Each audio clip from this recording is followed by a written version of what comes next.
Hi అండి, నమస్తే. Welcome back to మన ఇంటి రుచులు.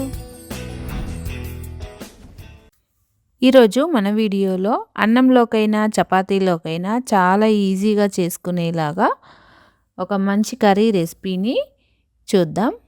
ముందుగా ఇలా స్టవ్ ఆన్ చేసి కడాయి పెట్టుకొని ఆయిల్ వేసుకోవాలి.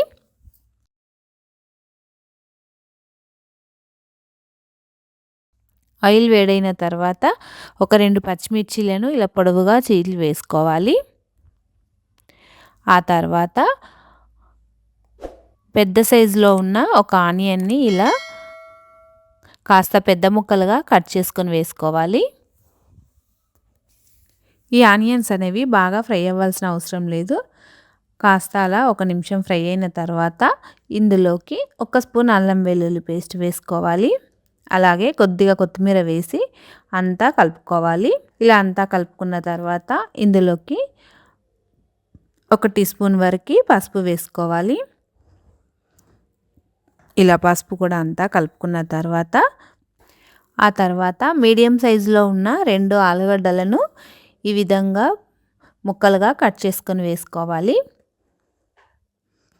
ఇలా అంతా కలుపుకున్న తర్వాత మూత పెట్టి ఒక 2 నిమిషాలు మగ్గించుకోవాలి. చూడండి, ఇలా ఒక 2 నిమిషాల తర్వాత ఒక 2 టమాటాలను కూడా ఇలా కాస్త పెద్ద ముక్కలుగానే కట్ చేసుకొని వేసుకోవాలి. వీటిని ఇలా కలుపుకున్న తర్వాత మరలా వీటిని ఒక 2 నిమిషాలు ఫ్రై చేసుకోవాలి. చూడండి, ఒక 2 నిమిషాల తర్వాత ఇందులోకి క్యాప్సికమ్ ముక్కలను వేసుకోవాలి. చిన్నవైతే 2 క్యాప్సికము, పెద్దదైతే 1 క్యాప్సికమ్ తీసుకుంటే సరిపోతుంది. ఇలా వీటన్నింటినీ కలుపుకోవాలి. ఇలా అంతా కలుపుకున్న తర్వాత ఇందులోకి తినే కారాన్ని బట్టి కారాన్ని వేసుకోవాలి. 1 స్పూన్ కారం వేస్తున్నాను. అలాగే రుచికి తగ్గట్టు సాల్ట్ వేసుకోవాలి.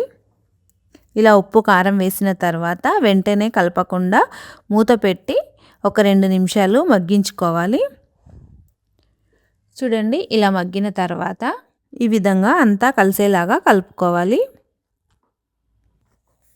ఇలా అంతా కలుపుకున్న తర్వాత ఇందులోకి కొద్దిగా వాటర్ పోసుకోవాలి. ఇలా వాటర్ పోసుకొని అంతా ఒకసారి కలుపుకొని మూత పెట్టి మధ్య మధ్యలో కలుపుతూ ఒక 2-3 నిమిషాలు ఫ్రై చేసుకోవాలి. చూడండి, ఇలా అంతా ఫ్రై అయిన తర్వాత ఇందులోకి ఒక 1/2 టీ స్పూన్ వరకు గరం మసాలాను వేసుకోవాలి. ఇలా అంతా ఒకసారి కలుపుకొని 1 నిమిషం ఇలా ఉడికించుకోవాలి. ఆ తర్వాత కొద్దిగా కొత్తిమీర జల్లేసి మూత పెట్టి స్టవ్ ఆఫ్ చేసుకోవాలి.